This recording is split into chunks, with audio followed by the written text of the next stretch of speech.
Let's start with Lindsey Graham. Senator, great to see you. Thank you, Brian. So you talked to President Trump recently. Yeah, I talked to him last night. Is he upset about this? Well, yeah, he feels more than most. It just he believes it's political. Bottom line is no bank. Is, so. Well, yeah, but no bank got defrauded. I mean, the banks are not in court saying, hold Trump accountable. I lost money. They're not saying that. There's no victim here. And if you think Mar-a-Lago's worth $18 million, you shouldn't be allowed to drive. They doubled down on it. They doubled down on it again, and they said that, it's whatever reason, it doesn't really matter. This is one thing that's pretty clear. That if they want to target you, they can target you. Oh, totally. I mean, in civil court, they're trying to take him down and make him and take his properties and put it in receivership. I have been on most of his properties that I know of, and they're all first class. I mean, the bottom line is this is an effort by a Democratic Attorney General to make a name for herself. She promised to get Trump before she got elected, and she's trying. And this is not hurting Trump. Where I live in South Carolina, being attacked by the Attorney General of New York doesn't hurt you one bit in South Carolina. President Trump will win the primary in my state. So let me give you an idea. Let's see what happens in Iowa. Do you think it matters that Governor Reynolds will be endorsing Governor DeSantis? Well, I think it's a good get for DeSantis. I'm not running against anybody. I'm just for Trump. Why am I for Trump? I believe if Donald Trump were president of the United States, none of this would be happening. None. There would be no attack by Hamas against Israel. I believe if he got elected tomorrow, most of this would end pretty quickly because people are afraid of him. So, yeah, I think it will probably help DeSantis, but the Trump voter is locked in. I can tell you right now, Trump is over 50% in my state. You have Iowa, you have New Hampshire, you have South Carolina, Nevada. By February the 24th, I think it is. I think this primary will be over by the end of February. So this Times poll, Siena poll, Siena's a small college in upstate Albany, and it usually tilts left. That's what this is so jarring to so many Democrats, because right now Trump beats Biden head-to-head nationally, 51-47. He's ahead in every battleground state on almost every issue. In Pennsylvania, Trump over Biden, 59-37. In Wisconsin, 52-40. No, excuse me, that's on the economy. But overall, in his rankings, get this, when it comes to just head-to-head, in Nevada, Trump up. In Georgia, Trump up by 6. In Arizona, Trump up by 5. In Michigan, Trump up by 5. Pennsylvania, Trump up by 4. Wisconsin, he trails by 2. These are better polls than he had against Hillary Clinton. Well, I think the American people have had enough with Joe Biden. He's a nice man, but he doesn't know what he's doing on multiple fronts. Gas is high. Groceries are high. The border's completely broken. Nobody respects us in the world. The world's on fire on multiple fronts. So I think people feel the country's going in the wrong direction. Why would you vote for the same guy if you think that it's going in the wrong direction? This is Trump's election to lose. Right now, things going badly in America. In January, 65%. Now, 73%. This is the highest in your lifetime. Who are the 27% that like what's going on? Because who are they? You know what's crazy is that, do you know the environmentalists, the green? Yeah. They don't think that Joe Biden's gone far enough. So what's happening is Joe Biden's presidency has been a disaster for the average person in America. Groceries are high, gas is high, the streets are not safe, the world is on fire, nobody feels safe. We're living on borrowed time with a broken border. There will be an effort by the Republicans to put a border security plan on the table starting this week as part of a package to help Ukraine and to help Israel. If we do not secure our border quickly and stop the flow, the invasion, for lack of a better word, right, we're going to get hit here. But the one thing, and I want to talk about the world, but I do want to end, just so people understand, whether you like Trump or not, I don't think it's right that all the media will conspire to try to take him down. Yeah. They will not say Joe Biden should be reelected. They say that Donald Trump is unelectable. Right. Case in point, last night on 60 Minutes, they led with John Eastman, January 6th, again. And then George Stephanopoulos yesterday asking Steve Scalise over and over again who won the 2020 election. Listen to Jonathan Karl yesterday, cut 18. One thing to consider here is, Trump has been in the news over the last year or so based on these criminal cases, the civil case in New York. But people have not been paying attention to what Trump has become. Trump since he left the White House, and this is really the theme of my book, has become more detached from reality than he ever was even in the White House. If you think of where we were in January of 2021, that's the starting point for where a Trump presidency would be next time around. So I think he's had largely, believe it or not, a free ride. Again, the criminal cases we know about. But a free ride. Then he had a speech the other day in Texas where he referred to the people that are in prison because they attacked the U.S. Capitol as hostages. And he goes on to say that he lost to Obama last time. No, he keeps saying that he thinks Obama's running the White House. That's right. So your thought, they're already saying that he's detached from reality. Well, so these are journalists who are writing books telling you that Trump is unhinged. Yeah. That's not journalism. That's advocacy. You can be an advocate if you would like, but you can't be both. You can't be writing a book saying that Donald Trump is delusional and at the same time cover the 2024 election fairly. This is an effort by the media throughout the country to take Trump down, to make him unelectable because they're afraid of a second Trump. What are they afraid of? I think they're afraid that he will come back in office and he will undo all the crazy stuff that Biden has done. I think the biggest fear for a liberal is that Trump is conservative. Not that he's unhinged, that he literally is conservative and they want liberal policies. Remember, they tried to take around Mitt Romney and say he was a rich Same white guy. thing, John out to McCain. destroy. He was crazy, right? Right. John McCain. The bottom line here, folks, is that the media in this country, except for where I'm at right now, is pretty much in the hands of the Democratic Party. They're all Democrats. They want the Democratic agenda, and that's what. And there's a backlash. It's not working. You know what's driving them crazy? That Trump's leading. They're doing everything they can to beat Trump. But they can't make Biden presidency acceptable. So what do? If you can't sell Biden, you have to destroy Trump. That's what's going on. So Israel's at war. The CIA Director Burns visited Israel. We know Secretary of Defense is on 2 or 3 times a day, it seems, with his counterpart over in Israel. They dropped a 2,000-pound bomb, I think, on Saturday. Good. They are starting to show out video of the tunnels underneath hospitals, but they're not letting up. Right.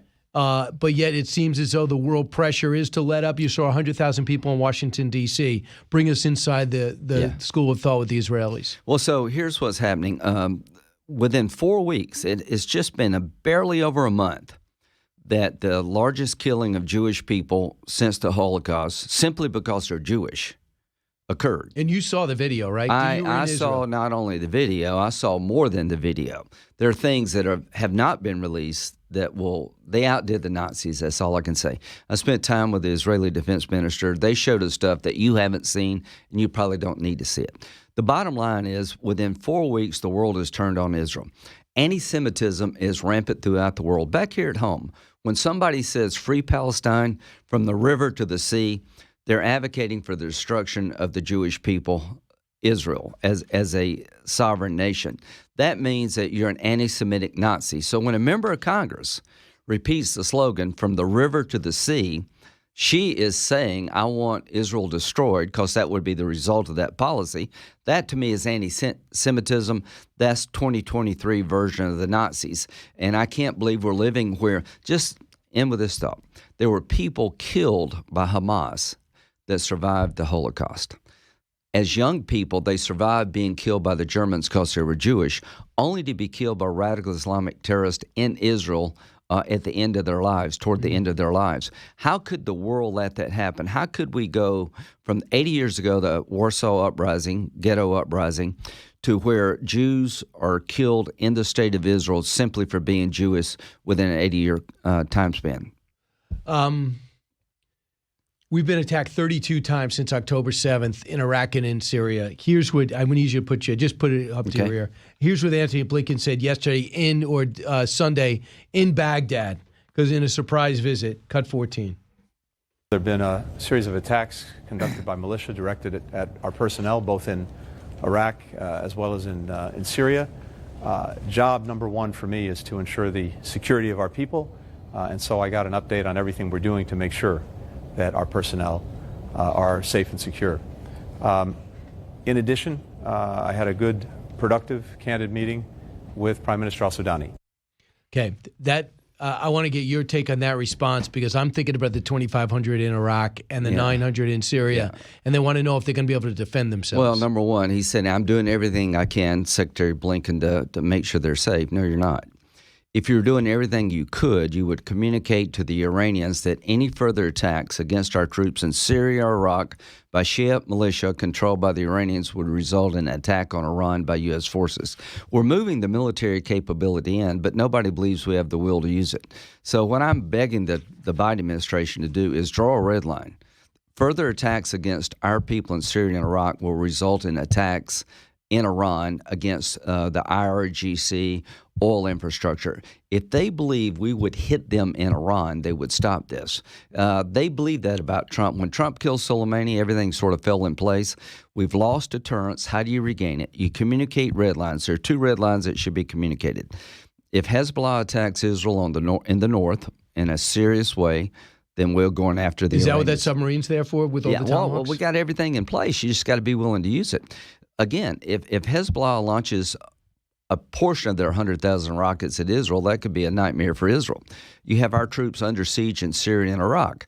I would be communicating directly, openly, what my red lines are to Iran and enforce them. If you don't do that, one of our soldiers will be killed. Right. And by the way, there might have been, because evidently one of the drones, one-way drones, didn't go off. We're just lucky. So to all the family members who have loved ones in the Mideast, we owe it to you and your loved ones. I mean, come on. Every commander-in-chief should have the backs of troops in the field. Why are they in Syria and Iraq? Whose decision is that? Is the Secretary of Defense usually it's up to empowered? The president. Yeah, but Austin, I asked him, you can pull up the exchange. Can you say today to the world it is a red line to kill an American soldier in Syria and Iraq? If the Iranians keep attacking us through their proxies, we're coming after them. He would not say that. It's really up to Biden. So what we've lost here is deterrence. Why are our soldiers in Iraq and Syria? To prevent the rise of ISIS. They're just not visiting Syria and Iraq. They're there to protect us against an enemy that hit us when they had the caliphate. They're there to make America safer. And you owe it to those people in Syria and Iraq to have their back. I can say this. The Biden administration is not being forceful enough to have the backs of those serving. Does it remind you of anybody else? President Obama. Absolutely. When I read about Obama, we all have blame here.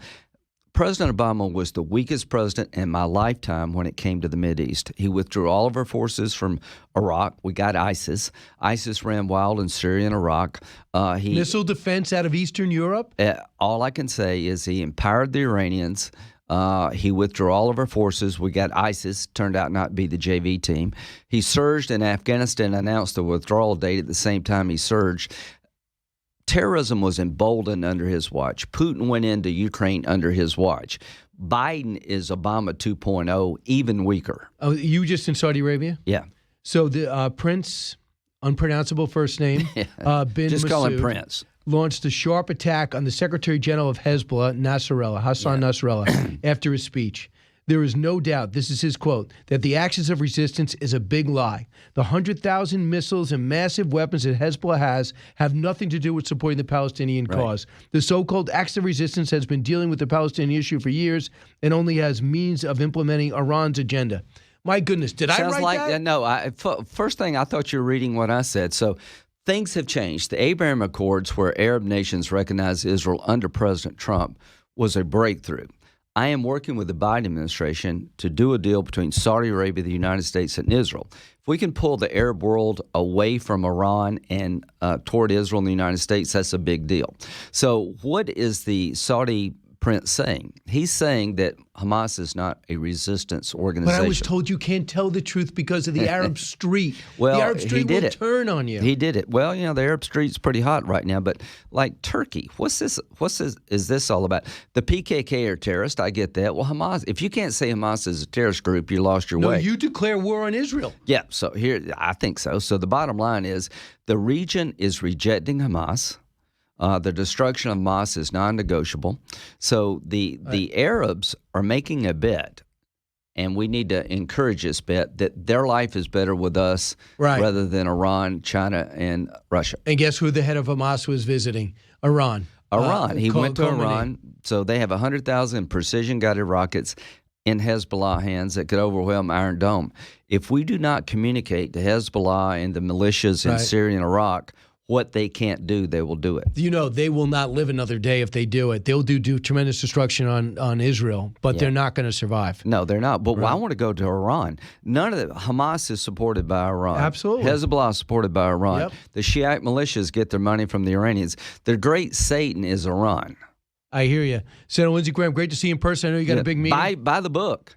Teddy and Booker T. Yeah, Teddy I'm going to buy one and give it away. Well, Teddy and Booker T comes out tomorrow. Have two American icons, blaze the path to racial equality. You help me out with Frederick Douglass Lincoln. Well, I'm telling you, you do good stuff. Buy this book. Thanks a lot, Senator Lindsey Graham. Thank you. Hi, everyone. I'm Brian Kilmeade. I want you to do me a favor. I want you to click to subscribe to the Fox News YouTube page. This is the only way that I know for sure that you're not going to miss any great commentary, any great news bites, any great interviews coming your way on Fox. You can get it all here on YouTube. So subscribe right now.